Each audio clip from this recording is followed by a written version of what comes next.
الحمد لله نحمده ونستعينه ونستغفره ونتوب إليه ونعوذ بالله من شرور أنفسنا ومن سيئات أعمالنا من يهدي الله فهو المهتد ومن يضلل فلن تجد له وليا مرشدا وأشهد أن لا إله إلا الله وحده لا شريك له وأشهد أن محمدا عبده ورسوله بسم الله الرحمن الرحيم يا أيها الذين آمنوا اتقوا الله حق تقاته ولا تموتن إلا وأنتم مسلمون. O you who believe, fear Allah as He should be feared and die not except as Muslims. Allah subhanahu wa ta'ala says in His noble Quran, أعوذ بالله من الشيطان الرجيم بسم الله الرحمن الرحيم تبارك الذي بيده الملك وهو على كل شيء قدير الذي خلق الموت والحياة ليبلوكم أيكم أحسن عملا وهو عزيز الغفور. Allah subhanahu wa ta'ala begins this surah by praising Himself. He says, blessed is He, in His hand is mulk, in His hand is sovereignty, in His hand is dominion. Blessed is He. He's talking about Himself. Allah is blessed because in His hand is sovereignty, in His hand is dominion, and He has over all things power. Allah subhanahu wa ta'ala has power. Remember, even in Surah Al-Isra, Allah subhanahu wa ta'ala begins by praising Himself. Subhanakallazi, praises the Lord who has taken His servant from here, from this mosque to that. When Allah subhanahu wa ta'ala performs something very special, and when He shares that special information with us in the Quran, before that, He praises Himself. So here Allah subhanahu wa ta'ala is saying, blessed is He, in His hand is total power over all things. And why is He blessed? He is blessed because He created death and He created life to test us, to find out which of us can be in the state of ihsan or doing good deeds. Who of us is the best in doing good deeds? And He is exalted and He is also forgiving. So Allah subhanahu wa ta'ala said, because He created us, He is exalted, and because all of us may not live up to our potential to do good deeds, He is forgiving. So it's like saying that I'm going to give you an exam, and indeed if you do well I will give you an A, but instead of F I'm forgiving. F is for forgiving too, so I will forgive you. So basically He's telling you, I'm not going to fail you in this test, but I do want to see how well you perform. But this is a very beautiful ayah, because Allah subhanahu wa ta'ala says something in this which has in many ways confounded Muslim scholars and philosophers, because Allah subhanahu wa ta'ala says He created death and He created life. So what does Allah subhanahu wa ta'ala say by saying that He created death? Allah subhanahu wa ta'ala says in the Quran elsewhere that every soul will experience death. So this is an experience. The experience of death is also something that God has created. He could simply just turn the light off.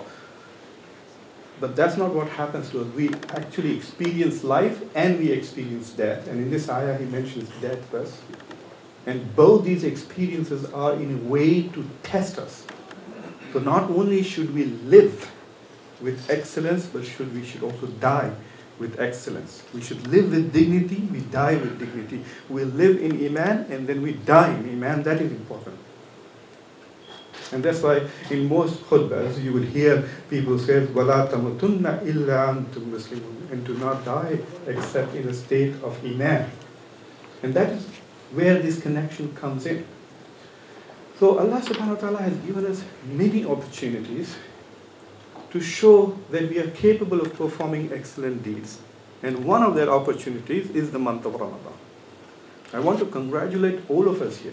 We have had the wonderful opportunity of experiencing one more Ramadan. And in this Ramadan, we have had the opportunity to show Allah subhanahu wa ta'ala the heights of excellence that we can reach. Excellence in ibadah, in worship, excellence in service to humanity and to others, excellence in sadaqah, in generosity, and excellence in the pursuit of knowledge. Knowledge is incumbent upon all Muslims. When we tell the story of Islam, we say in the state of Jahiliyyah, the Prophet ﷺ came and brought Iman and Islam. So Islam is the antithesis of Jahiliyyah. Islam is the opposite of ignorance. You have to be To be a Muslim, you have to be knowledgeable. You have to be enlightened.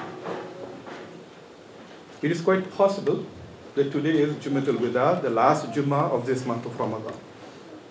If we have Eid on Saturday, then we will have, inshallah, 2 Jummatul Widas this Ramadan. But otherwise, today is the Jummatul Wida. And Jummatul Wida, in my opinion, in my humble opinion, is like the Day of Judgment with one difference. I'll tell you how. But first you must remember that the Jummah is like the Eid of the Mu'mineen. It is the Eid of the believers. So Jummatul Wida is the Eid before the Eid. So in many ways, Eid Mubarak to you, because this is an Eid before the Eid. The Prophet ﷺ says that he who prays the prayer in Masjid of Jummah, Allah subhanahu wa ta'ala protects him for the next whole week. You're protected from bad habits. You're protected from physical dangers. You're protected from spiritual dangers.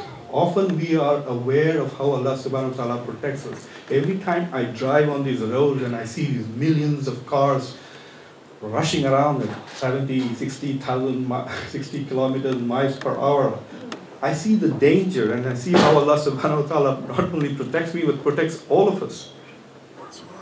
So every day Allah subhanahu wa ta'ala is protecting us physically. Sometimes there are days when I get hurt constantly and I jokingly say, looks like it is my angel's off day today. The ones who are supposed to be protecting me, they are taken off, so I keep getting hurt and stuff.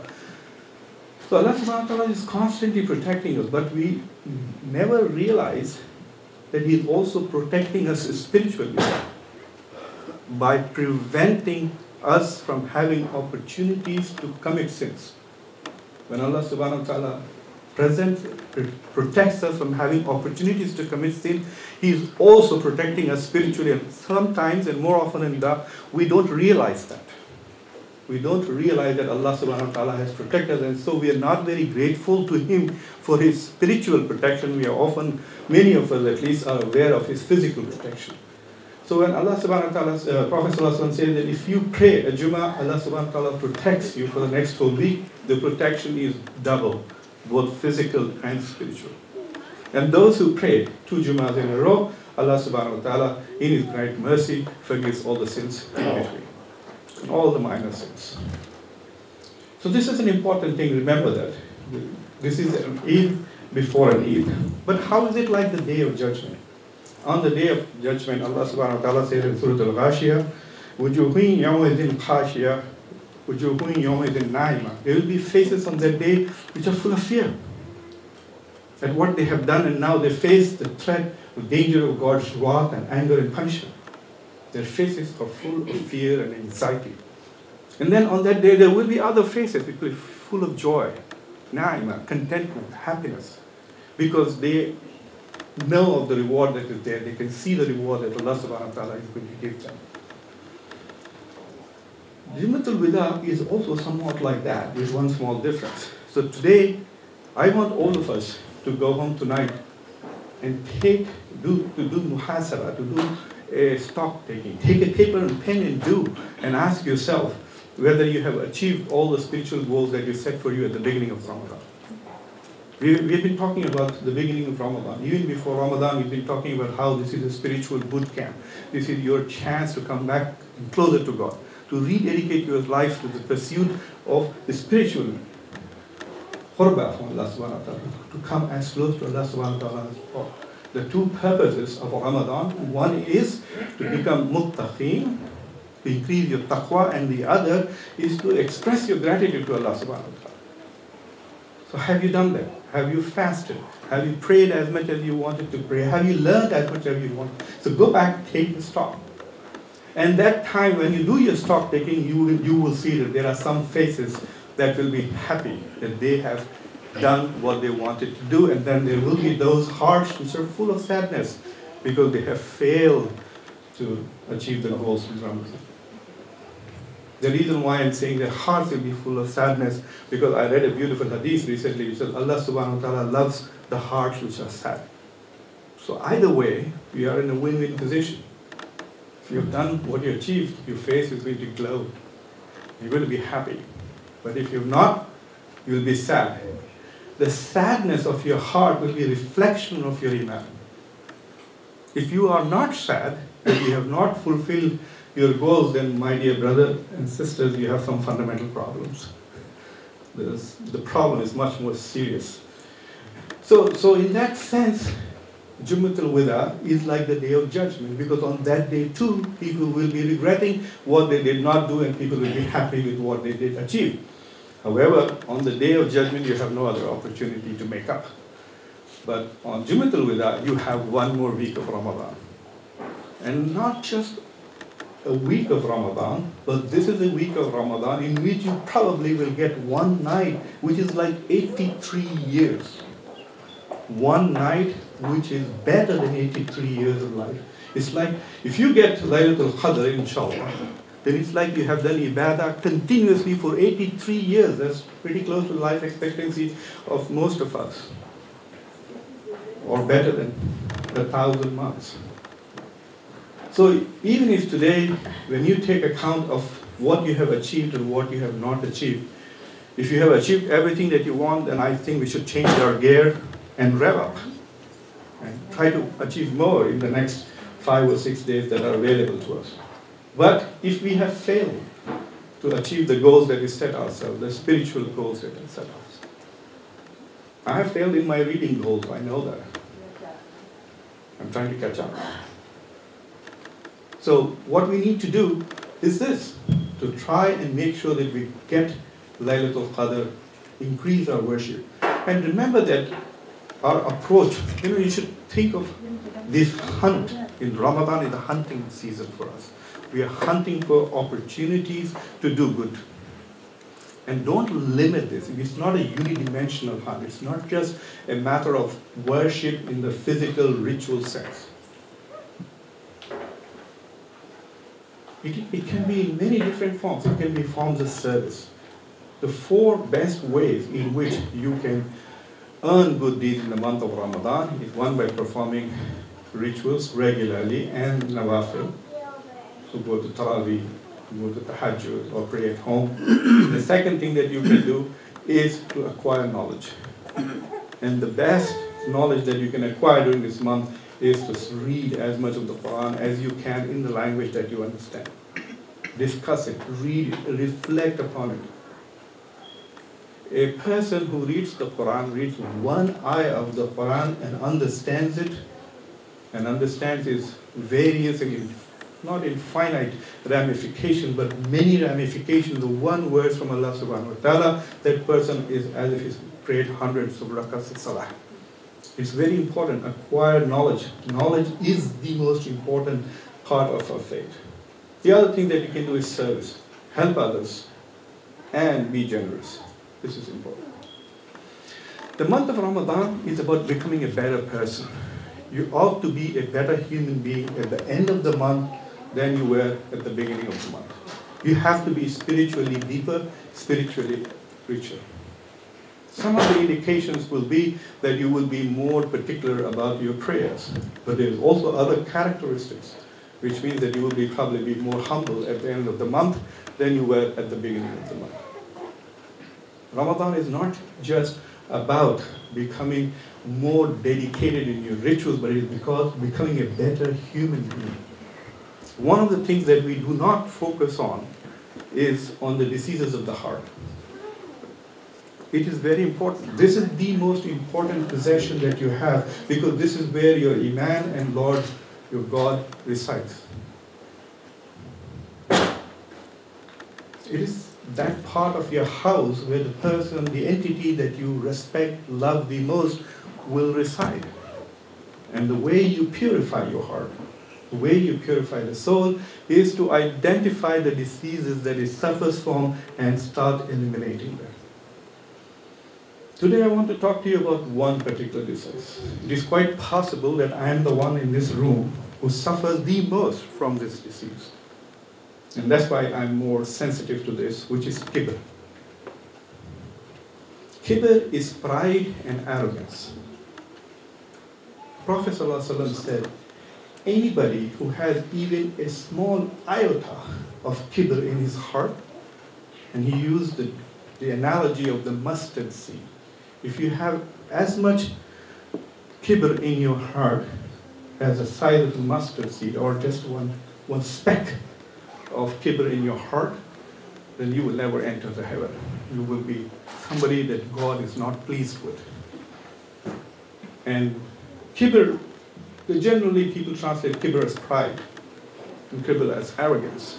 So one companion who was right there said, Ya Rasulullah, does that mean that anybody who dresses well and wears expensive clothes is manifesting kibr? And the Prophet ﷺ said, no, Allah subhanahu wa ta'ala is beautiful and He loves beautiful things. Inna Allaha jamilun wa yuhibbul jamal. Allah is beautiful, He loves beautiful things. So just because you have an expensive car or a beautiful house, that is not a sign of kibr. It could be israf, that's a different issue. But kibr is two things. The Prophet ﷺ described kibr as saying, kibr is to deny the truth and to have contempt for other people. Kibr is to deny the truth and have contempt for other people. It reminds me of Jean-Paul Sartre, the French philosopher, who said, hell is other people. So you can imagine the profound contempt that he had for other people. Many scholars have said that kibr is a mild form of kufr. And it's a very serious thing. For example, if you can recite Quran beautifully, then it is a ni'mah from Allah subhanahu wa ta'ala for you and for everybody else who listens to it. But if you are proud of the fact that you recite the Quran beautifully, then many scholars have actually labeled that as kufr, as a mild form of kufr. That is kibr. That is arrogance. So it's very dangerous. You have to be very, very careful. Anybody who is good at anything should be alert to this particular weakness of the heart, which is like an acid. It erodes your own humanity. And if you don't control it and you begin to manifest that pride and arrogance, you actually mirror, people will mirror the same feelings towards you. Allah subhanahu wa ta'ala says in the Quran about kibr, and He says something which is something that you need to think about. Bismillahirrahmanirrahim. وَلَا تُصَعِّرُوا خَدَّكَ لِلنَّاسِ وَلَا تَمْشِي فِي الْأَرْضِ مَرَحًا إِنَّ اللَّهَ لَا يُحِبُّ كُلُّ مُخْتَالٍ فَخُورٍ. Allah subhanahu wa ta'ala said, and do not turn your cheek in contempt towards people, and do not walk through the earth with exultant pride. Do not walk proudly on this earth. Earth doesn't belong to you, it belongs to Allah subhanahu wa ta'ala, who has sovereignty over this. You do not walk proudly, because Allah does not like those who are self-deluded and boastful. Allah ta'ala does not like, and kibr comes from delusion. Kibr comes from assuming that you are excellent at something and you are better than others by virtue of this. It is a source of prejudice.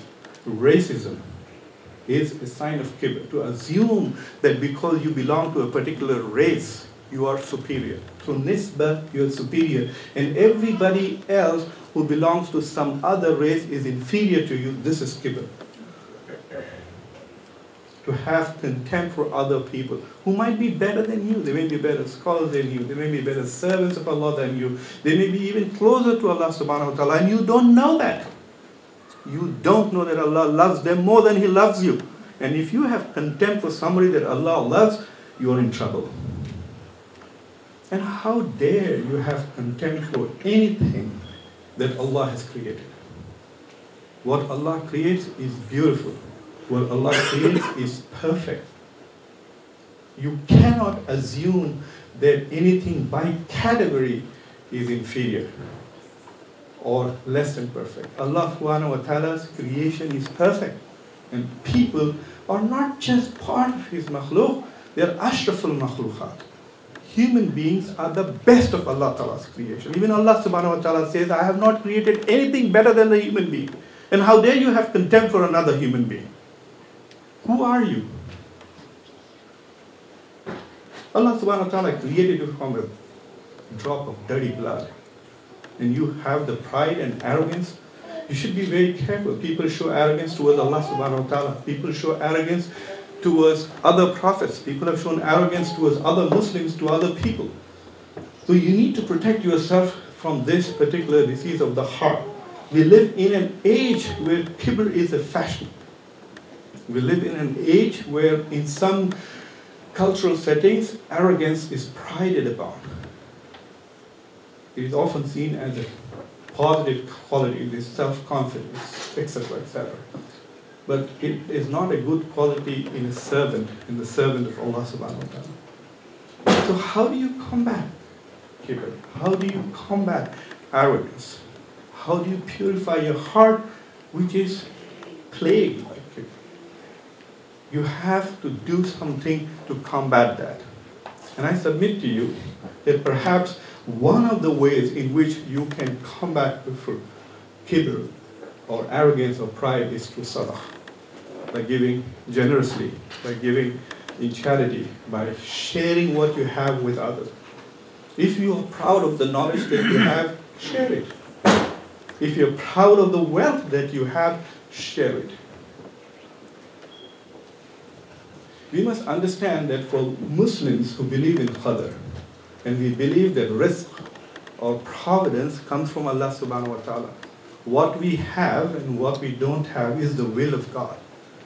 So we have to be content with what little we have, and we should be grateful for what we have in excess. And the best way to express that gratefulness is to share. Today I came to pray with my son, and it reminded me of an interesting episode where a man and his son go to pray to the masjid. And as they are entering the masjid, the son looks around and he sees other people playing and standing outside the masjid and chatting, or smoking and drinking tea and coffee. In the Muslim world, when you travel in the Arab world, it's fully peppered with cafeterias and a lot of coffee shops, especially in Morocco. So, and they're all near the masjid. There are more people in coffee shops, subhanAllah, than in the masjid. So anyway, this young man notices this. And as the akhama takes place at the time for salah, he notices that all these people who are standing outside the masjid have not come in. So he turns and tells his father, "Oh father, aren't we better than all those people who are outside?" And the father turns and says, "Son, we were better than them until you said it." Okay? Until that moment when you noticed that you were better than them because you were in the masjid and they were outside, and you felt pride in the fact that you were in the masjid and they were not. Until then we were better than them, but now we are not. It's a very profound example to understand that the reason why somebody is in the masjid is because it is the mercy of Allah. And someone who is near the masjid but outside the masjid is because that person is deprived from the umbrella of the mercy of Allah. It is our job to pull him in, not mock him while he is already deprived of the mercy of Allah. It's our job to pull him under the shade of Allah subhanahu wa ta'ala's mercy. That is important. I think that people should move a little towards the left and a little towards the front. So it is diagonal fashion, because as more and more people come in, inshallah, there should be some space left for people to walk, and space also left for people to sit.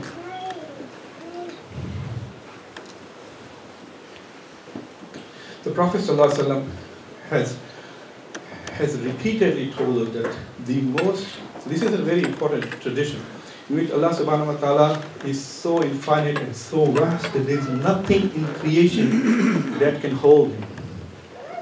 Because Allah subhanahu wa ta'ala is greater than his creation. There is nothing that can hold Allah subhanahu wa ta'ala. He is infinite.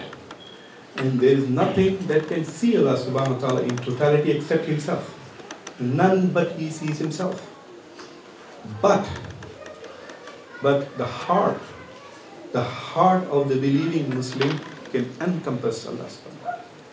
So this is the only vessel in which Allah subhanahu wa ta'ala can come, is your heart, your iman, your faith, and your love for Allah subhanahu wa ta'ala. And the way you increase your love for Allah subhanahu wa ta'ala is by removing the defects in your heart. Work towards removing the defects. You take one step, Allah will take many steps and help you. All you need to do is to have irada, intention, and take one step, and Allah will help you.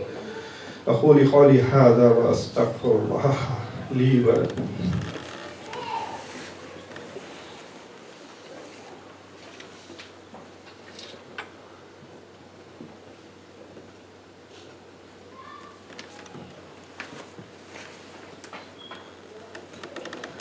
Alhamdulillah, wassalatu wassalamu ala Muhammad wa ala alihi wa sahbihi ajma'in.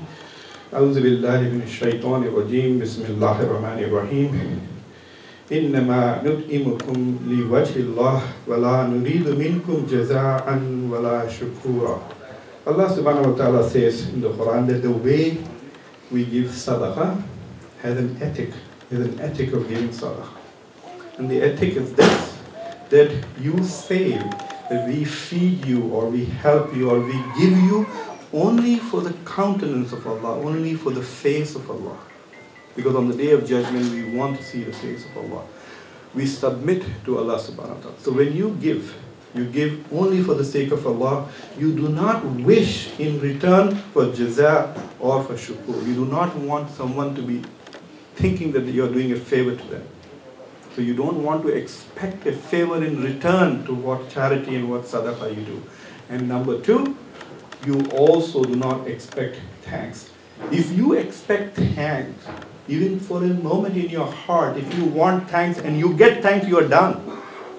Do you understand?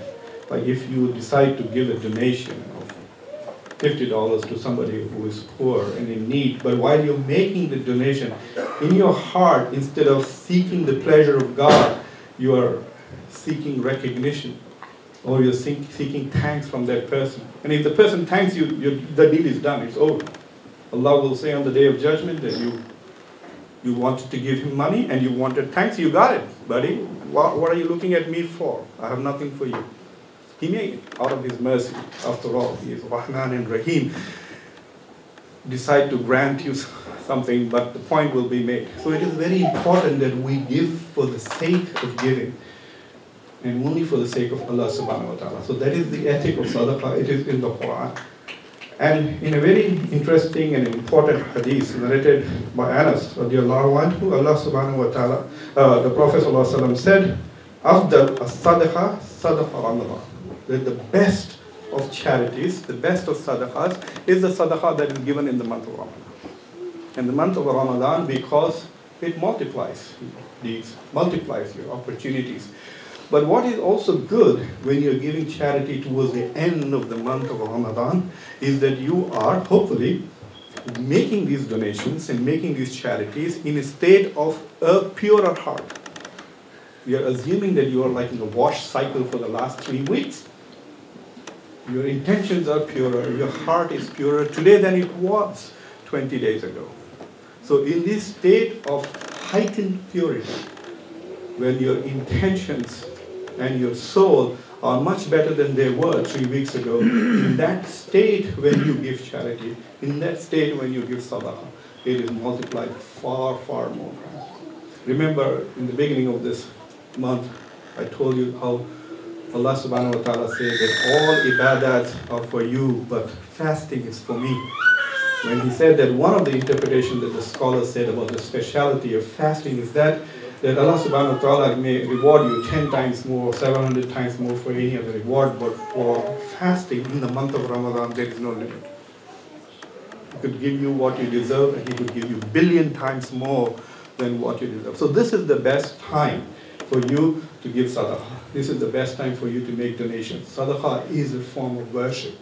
Sadaqah comes from the word truth. When we give, we come closer to truth, at least what is true. Because to me, this connection between what is truth and giving is very, very beautiful. Because if you remember, in the time when the Prophet ﷺ was in Medina, there were people who prayed with him, who were supposedly Sahabis, who were with him in the masjid, who prayed behind him, but the Quran describes them as munafiq. So ibadah, in terms of rituals, is not proof of iman. You could be a munafiq even if you pray regularly in the mosque of the Prophet, behind the Prophet. Can you imagine the profound tragedy of being a munafiq while you are a companion of the Prophet? So what is the proof of iman? The proof of iman is sadaqah. charity, what you give out of your heart. When Sahaba was sent by Prophet ﷺ to collect zakat, and he went there, and the person from whom he was trying to collect, he made some excuses, so this companion came back. And the Prophet ﷺ met him and said, so what happened? Did you collect the zakat? He said, no, ya Rasulullah, there were some problems, and so he didn't give it to me, so I came back. So the Prophet looked at him and said, if it was your money, would you have come back? He said, if it was your personal money that you had gone to collect, would you have come back? And you know what that Sahabi did? He didn't respond to the Prophet ﷺ. He simply got up and left. He went straight back to the man to collect the zakat because he realized that he was privileging his own wealth over the wealth of Allah subhanahu wa ta'ala, the mal that belonged to him over the mal of Allah subhanahu wa ta'ala. So this is important for us to understand that giving sadaqah, there is an ethics of giving sadaqah. In this month of Ramadan, why am I talking so much about sadaqah? Because we want to appeal to you. The First State Foundation, Alhamdulillah, is the umbrella organization that has built this masjid, maintains this masjid, and the school that is attached to the masjid. And in order to do that for Masjid Isa, the school Tarbiyah, there has been a fundraising opportunity that has come up. Two brothers have come forward. May Allah reward both of them with the best rewards. One brother has said that he will match every donation that is made in these last few days of the month of Ramadan to this organization. So if you give $1, he will give $1. You give 100,000, he will give 100,000. He's going to match it. Another brother has come forward and he's promised to give a loan of the same match to this institution. We are trying to buy the entire property that you see here. It is close to $1 million. We have collected and put in escrow close to 400,000 or more. And we are planning to have the signing ceremony within 6 months. And so we need to reach certain targets. And so that is why the other brother has promised to give the same amount of loan, called the hasana, so that we can meet these targets. So I plead to you and beseech you that give as generously as possible. If tonight you find that you have many problems, one way to cure your spiritual illnesses is through sadaqah, is through giving, through charity. Allah subhanahu wa ta'ala loves those who give in His name. And when Allah subhanahu wa ta'ala loves you, angels love you, and the entire cosmos is in love with you, and the echo that Allah subhanahu wa ta'ala loves so and so, so love him. That's how it begins. Jibreel announces to the world that Allah loves so and so for his act of generosity. And so everyone loves it. So we ask you to give as generously as you can, because if you give one, it'll be multiplied by 3, so you will get 3 times the reward that you would have otherwise got under normal circumstances. I pray to Allah subhanahu wa ta'ala that we all may get the blessings to avail this wonderful opportunity that is available. There are 3 or 4 other announcements that I have to make, so please bear with me. Number 1 is that this fundraising opportunity ends. So if you make a donation one day after Eid, then it will be only $1. If you make 1:1, but if you make it 2 days before or 1 day before, it will be 3 times more and multiplied with the barakah of Ramadan. So please keep that in mind. Number 2, we request that you give your zakatul fitr as quickly as possible.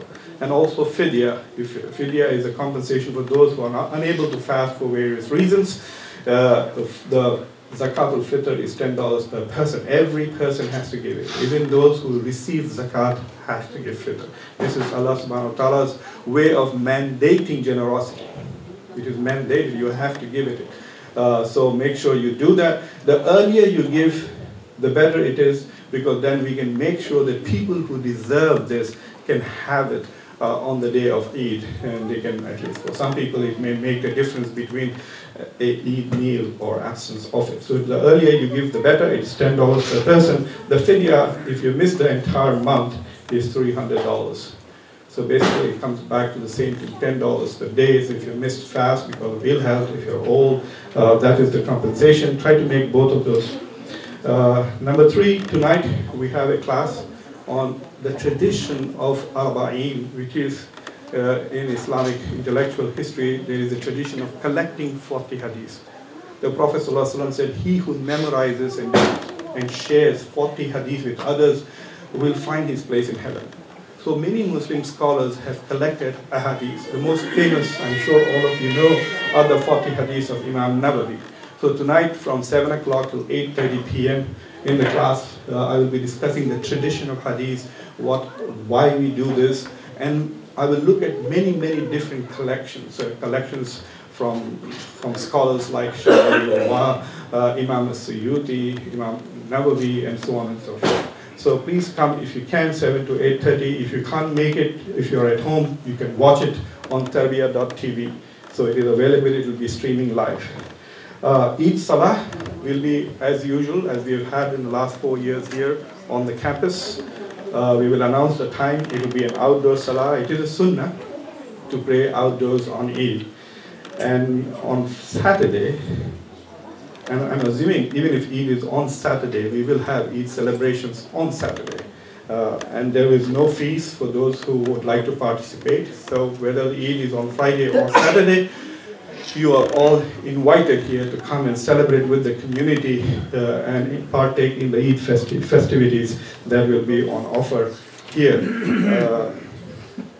There is also another announcement that there is a tahajjud prayer going on regularly here. It starts at 2:35 a.m. and then after that suhoor is available. So please come if you can and participate in Salat al-Tahajjud. Especially as we hunt for Laylatul Qadr, make sure that you can come here, come to 35, pray Salah, so you're praying essentially Tarawih and Tahajjud, and then you can do your suhoor, your breakfast with all the other brothers and sisters who are here. There is definitely a lot of barakah when you do things in a communal sense than when you do these things individually. And having said that, I would like to just offer a short prayer. I want to say that inshallah that Allah subhanahu wa ta'ala will accept all our good deeds, our fastings, etc. I hope that He accepts our fast and our sacrifices, our prayers and our charity. I also pray to Allah subhanahu wa ta'ala that He reward us by making us better individuals. He give us spiritual and physical health, make our resolve strong and our hearts soft. Make our resolve strong and make our hearts soft. Increase us in knowledge, increase us in generosity, decrease us in pride, decrease us in arrogance. Make us a just and balanced ummah so that we may bear witness on His behalf. Bismillahirrahmanirrahim. Ya ayyuhalladhina amanu askurullaha zikran kasiran wasabbihu bukran wa asilan. Inna Allah ya'muru bil adli wal ihsan wa ita'i dhil qurba wa yanha 'anil fahsha'i wal munkar wa baghi ya'idhukum la'allakum tadhakkarun wa aqimus salah. Allahu Akbar.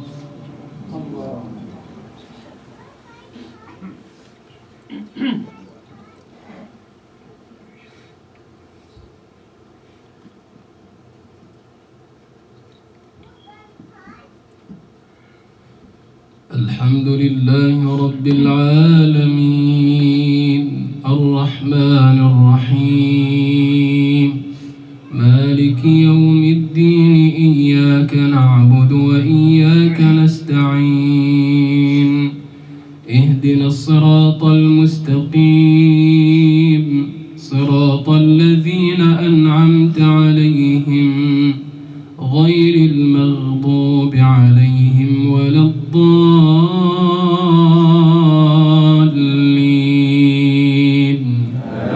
Amin. Hal ataka hadithul ghashiyah wujuhun yawma'idhin khashi'ah 'amilatun nasibah تصلى نارا حامية تسقى من عين آنية ليس لهم طعام إلا من ضريع لا يسمن ولا يغني من جوع وجوه يومئذ ناعمة لسعيها راضية في جنة عالية لا تسمع فيها لاغية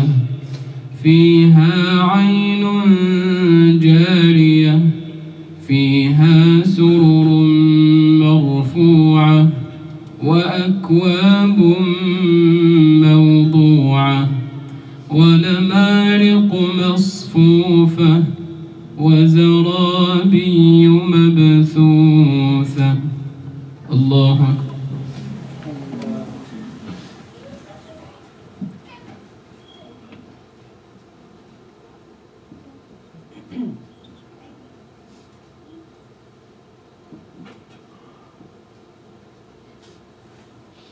سمع الله لمن حمده.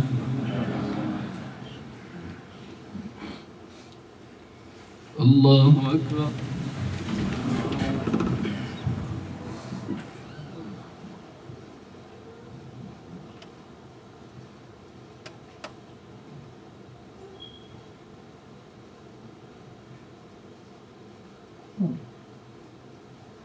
الله أكبر.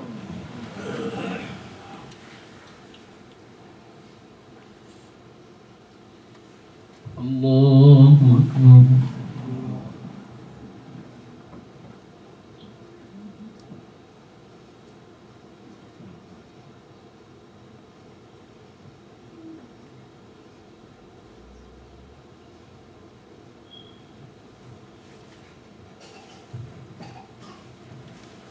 الله أكبر. الحمد لله رب العالمين الرحمن الرحيم مالك يوم الدين إياك نعبد وإياك نستعين اهدنا الصراط المستقيم صراط الذين أنعمت عليهم غير المغضوب عليهم ولا الضالين.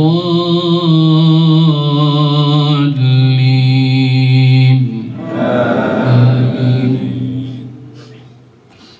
أفلا ينظرون إلى الإبل كيف خلقت وإلى السماء كيف رفعت وإلى الجبال كيف نصبت وإلى الأرض كيف سطحت فذكر إنما أنت مذكر لست عليهم بمسيطر إلا من تولى وكفر فيعذبه الله العذاب الأكبر.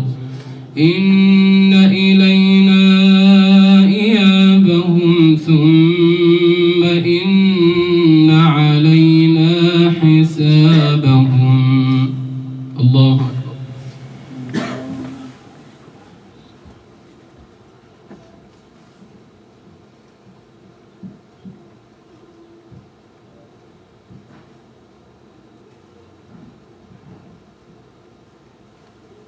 سمع الله لمن حمده. الله أكبر.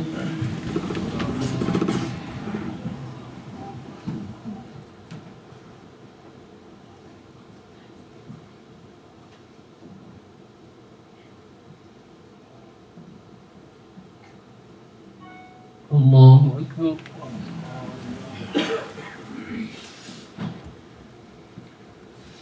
الله أكبر.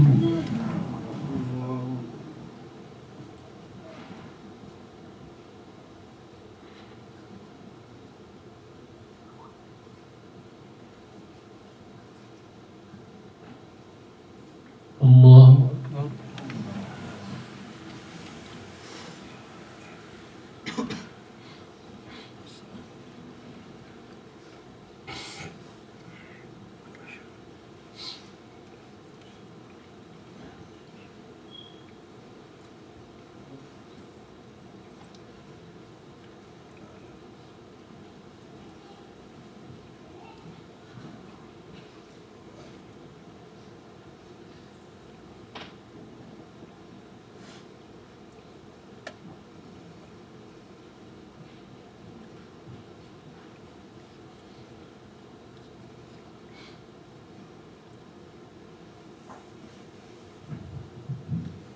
السلام عليكم ورحمة الله. السلام عليكم